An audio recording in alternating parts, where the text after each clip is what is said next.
for Thirsty Dawgs TV, first edition. First off, I want to say what a week it's been.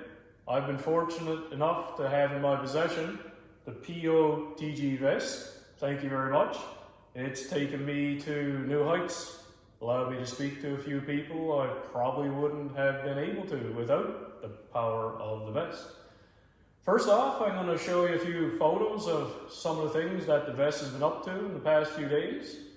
Not the least of which includes getting a visit to my neighbour, Marg, who did the original sewing on the vest. So she did a few repairs and it's now back in our good hands again to take care of for another few months or a couple of years. Anyhow, without further ado, have a look at some of the photos that the vest has been in the last few days.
Next up, I'm going to show you an interview I had with our very own Steve McDonald, Commissioner, Commish, President, El Presidente, Chief, Spare, Hockey Player, Founder, all of the above. Really what I was after is I wanted to find out from Steve, what he sees as being the keys to his success and what he sees as the, outlook for the Maple Leafs for this year. Check out what he had to say. Alright boss, welcome back to Thirsty Dawg TV. I'm here joined now by the Commish yourself, Steve McDonald. So Steve, you're a bit of a legend, in the rec hockey rounds here, and runs a lot of the show here, and people appreciates what you do. And of course, you're not just running the show, you're playing in the show, right? I mean, at your age now, you're 60 plus years old, what's the secret? My partner would like this. What's the secret to your success? I mean, how do you keep this moving, right? Well, Trevor, I got to say that it's guys like you who started the vest and who get the excitement going in the room week after week with the vest. So the vest has been great, and I enjoy helping put it together. Don't forget Harry. He organized the beer. Yeah. Harry's key, isn't it? He sure is. He's key cog in the wheel, man. Yeah. Yeah. So I'm changing gears here a little bit, looking forward to the NHL season and stuff. I know you're a big Maple Leaf fan, right? So you happen to be in their room here. Did you notice? Well, yeah, baby Leafs, I guess, yes. In the Growlers. Yeah. Presents, but. So what do you think about bikes before our game? Yeah, I mean, it seems to be helping them, but I mean, what do you think their year? How are they going to make out? What do you see the year being? For the Leafs? Yeah. Yeah. Well, I haven't actually watched a game yet because we just came back from vacation. But I did notice that the Habs are tied with them in the standings. I don't think that's going to last very long. No, I mean, talk about it for a little bit. That's what I did last week, right? I said it could change the next morning, right? But yeah. So how do you think the Leafs are going to fare the year? Playoffs? Probably the same as usual. 105 points, and then struggle with the D on the. But maybe this guy Wall, WOLL, will be WALL, and we'll get a bit of a this guy backstop. Not Kirk McLean, Ron McLean puns there. Ron McLean puns. Yeah, so if you had a message, one message for, say, Austin Matthews, Mitch Marner, and the boys, now, what would it be? What would you say to motivate them for this year? Play like Nylander and Tavares. Oh, good one. All right, Steve, well, thanks for doing this, buddy. We'll see you again. Pleasure, Trevor. See you Thursday.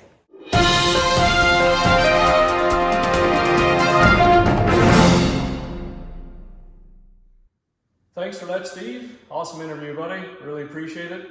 As you can tell, guys, Steve's confidence level in the Maple Leafs is not at an all-time high. He's seen some really good strong points, of course, in their offense, and particularly, giving accolades to William Nylander and Johnny T. Tavares. They seem to be playing really well. But at the same time, he's challenging Austin Matthews and Marner to bring their level of play up. And interestingly enough, he seems to think that Joseph Woll may be the answer to the Toronto Maple Leafs woes. I decided to reach out to some of these guys myself, just to see what they thought of Steve's opinions and what their reactions might be.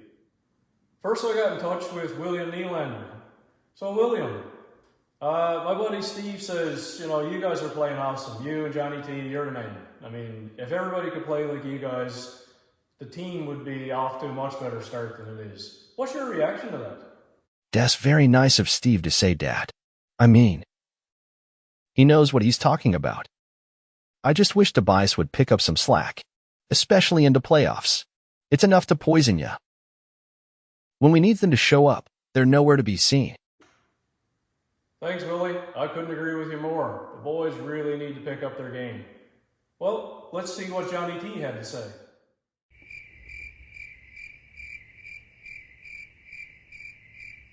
Well, there you have it. Johnny T. Man, a few words.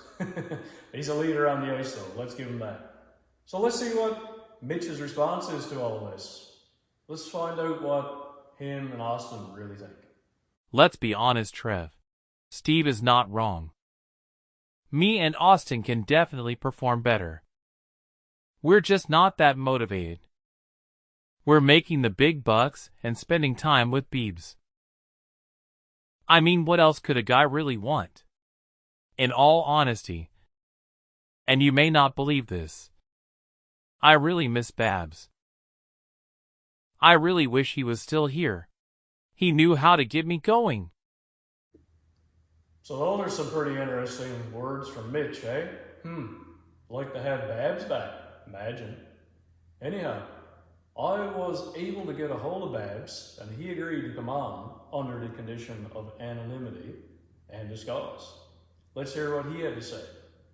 Ha ha ha ha ha. I could probably come back in my disguise. Do you think Gary Batman would realize it's me? Ha ha ha.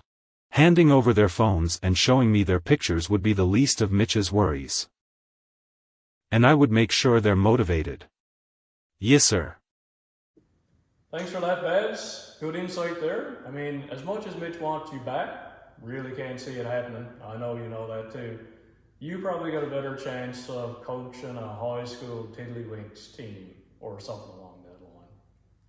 So next up, I decided to see if I could get in touch with the man himself, Austin Matthews. He has come under a bit of ridicule as well, especially by his own teammates. I mean, you heard what Willie Nylander had to say and what Johnny T didn't have to say. So, let's see what he had to say when I was chatting with him. So, Austin, what is your response to Willie and the fact that, he's challenging you and Mitch to bring a better game to the table? I mean, he seems to think that if you and Mitch could play as hard as him and Johnny T plays, then you guys could really make a run for this. I mean, what do you say to that? Well, Trev, let's just hope I score my 60 goals. That's a good one, Austin. That's a good one. Yeah. That's probably what I expected to hear him say, actually. Let's just hope I get my 60 goals, Trev. Anyways, good luck, Austin. You probably will get your 60 goals, or 70, who knows. So with all that in mind, trying to round out the conversation and discussion I had with Stevie Mac, Steve was of the idea or the opinion that, maybe Joseph Woll, W-A-L, W-O-L-L-O-L-L, maybe he can be the man for Toronto and net. I mean, who knows? Anything can happen.